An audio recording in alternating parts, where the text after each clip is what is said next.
zato što ostaje prostori drugi да се скажат. Ако внимателно ме слушахте, не разговаряхте, тоеж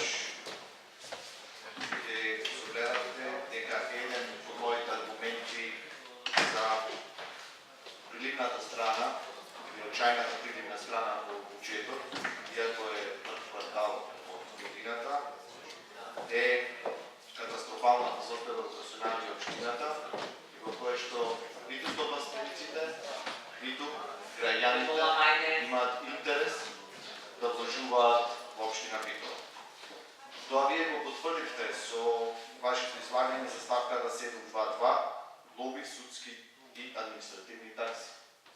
Споменавте таму дека тоа не се глоби, туку тоа се такси кои што ги плаќаат граѓаните кога нешто инвестираат. Споменавте дека во однос на минатата година, оваа година, оваа ставка е намалена, али не го кажавте главниот аргумент. Зошто е тоа така?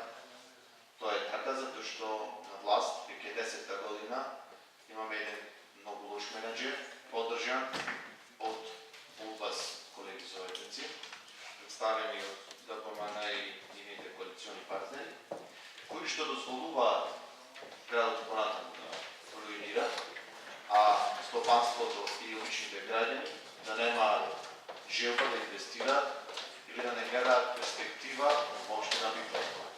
Токму затоа оваа ставка е намалена според вас во однос на минатата година, а глобите стојат како минатата, така и оваа година, затоа што политиката на ДПМН е продолжено стегање на ременот на веќе онака исцелениот економски народ.